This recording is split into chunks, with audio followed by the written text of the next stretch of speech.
भाई बंधु वहां पर शहीद हुए थे।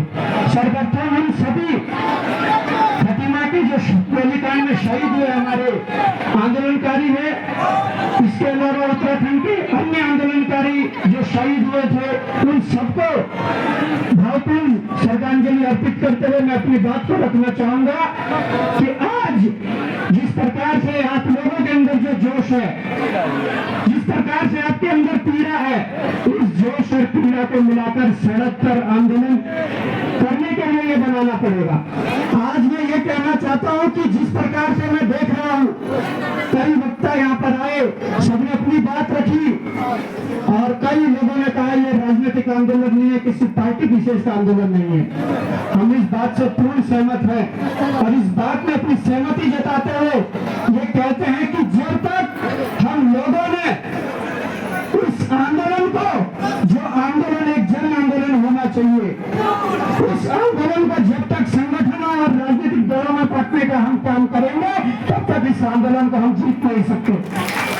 आज हमें ये सबक लेना पड़ेगा कि इस प्रदेश के भीतर यदि भू कानून को लागू करवाना है, इस प्रदेश के भीतर यदि मूल निवास को लागू करवाना है, इस प्रदेश की स्थायी राजधानी, जिसे हमारे उत्तराखंड की भावनाएं जिससे जुड़ी हुई है, हमारे शहीदों का जो सपना था, अगर वो राजधानी बनानी है, मूल निवास लाना है, भू कानून लाना है, तो सर्वप्रथम हम सबको दलगत राजनीति से ऊपर उठ के इसे जन आंदोलन बनाना पड़ेगा।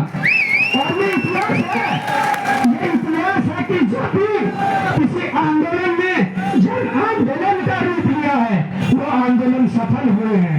उन आंदोलनों में आम जनता की जीत हुई है, इसलिए हमें आज सबक लेना पड़ेगा। आज कोई किसी विचारधारा से जुड़ा हुआ है, कोई किसी विचारधारा से जुड़ा हुआ है, कोई किसी संगठन से जुड़ा हुआ है, कोई किसी पार्टी से जुड़ा हुआ है। लेकिन संगठन और पार्टी से जुड़ा रहना अच्छी बात है। संगठन और पार्टी के प्रति अपनी विचारधारा व्यक्त करना, उस विचारधारा को स्वीकार करना, वो अच्छी बात है। परंतु जब प्रदेश हित की बात आई, तो हमें उस दलगत राजनीति से ऊपर उत्तर प्रदेश की बात करनी चाहिए। आज हम भू कानून के लिए हिमाचल का उदाहरण देते हैं। हमारा पड़ोसी राज्य हिमाचल, हम भू कानून के लिए उस राज्य का उदाहरण देता है। और हमने तो हिमाचल को बहुत करीबी से देखा है, क्योंकि हमारे तो बॉर्डर पर हिमाचल पड़ता है। हम चक्राता के रहने वाले हैं और नदी आज हम सारे नदी पार हिमाचल है। हमने तो बहुत करीबी से देखा है। वहाँ के नेता, वहाँ की आम जनता हमेशा से ही अपने प्रदेश के प्रति समर्पित है, अपने प्रदेश के लिए प्यार करती है। वहाँ का अगर नेता बीजेपी का भी होगा, कांग्रेस का भी होगा, अगर प्रदेश हित की बात आए तो पार्टी को दरकिनार करके प्रदेश हित में खड़े होते हैं। वो भावनाएं हमें अपने अंदर लानी पड़ेगी, वो दर्श हमें अपने अंदर लाने पड़ेंगे। और तब हम कहते हैं कि इसका जो सबसे बड़ा सफलता की जो कुंजी होगी इस आंदोलन की, वो ये होगी, आज हमें ये नहीं देखना है कि मैं कांग्रेस से हूँ, मैं भाजपा से हूँ, मैं उत्तराखंड क्रांति दल से हूँ, मैं आम आदमी पार्टी से हूँ, मैं इस संगठन से हूँ।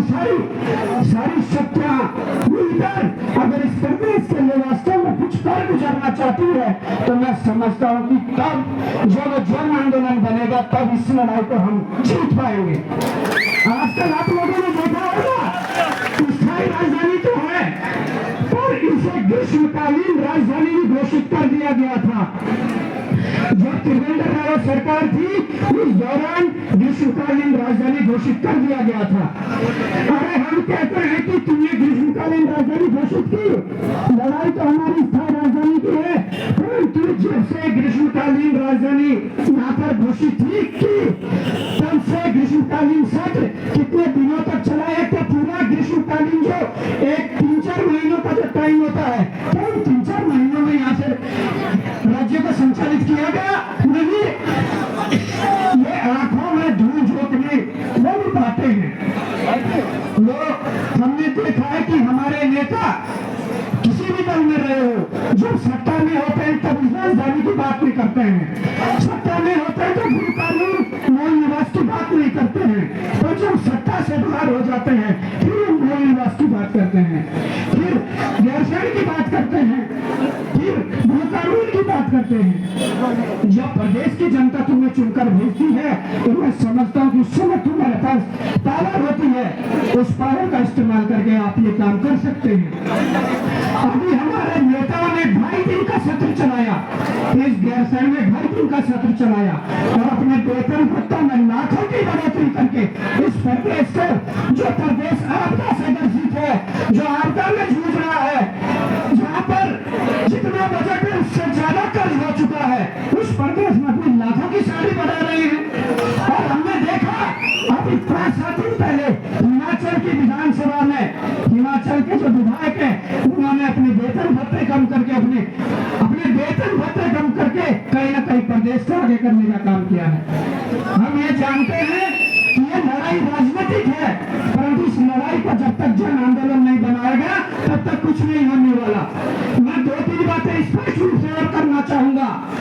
ये जो सपने हैं आप लोगों ने, कई आंदोलनकारी माताएं हमारी बैठी है जिन्होंने उस समय आंदोलन लड़े जब रामपुर तिराया कांड जैसी घटनाएं हुई, जब हमारी माताओं बहनों के साथ जिनको अगर याद किया जाता है तो आज भी कहीं ना कहीं शरीर के अंदर खून खोल जाता है।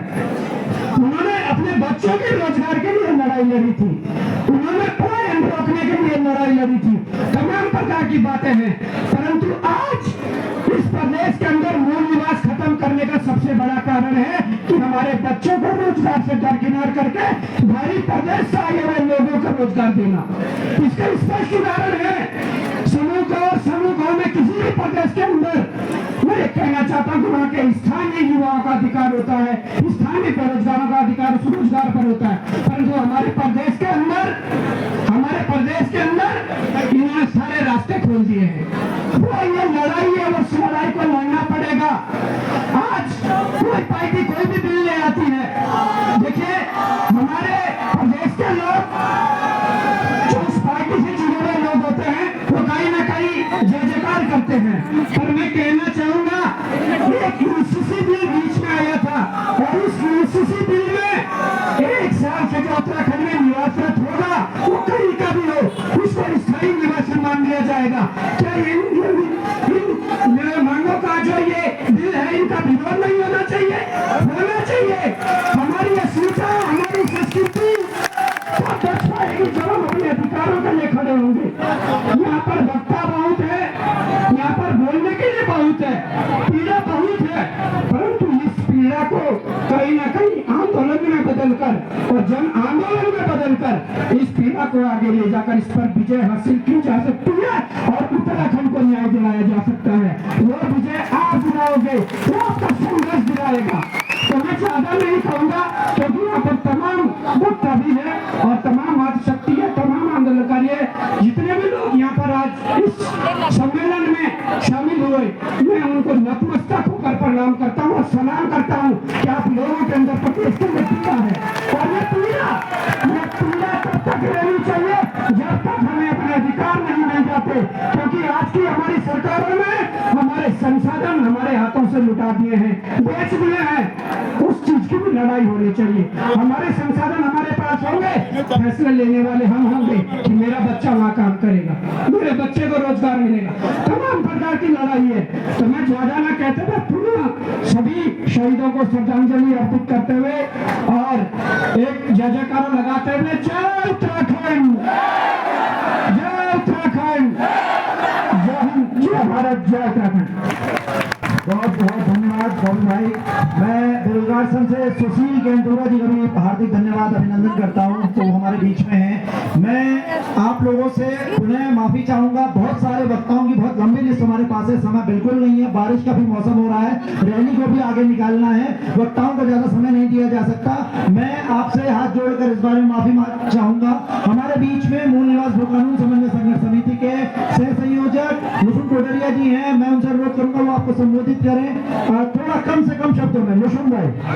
बोल पहाड़ी हल्ला बोल, बोल पहाड़ी हल्ला बोल, आवाज दो, आवाज दो। साथियों मैं ज्यादा नहीं बोलूंगा। जब जब पहाड़ एक होने की कोशिश करता है उसको जातिवाद, क्षेत्रवाद और पार्टीवाद में बांटने की साजिशें शुरू होने लग जाती है। साथियों हमें इन षड्यंत्रों से बचना है, हमें पार्टी नहीं पहाड़ी एकता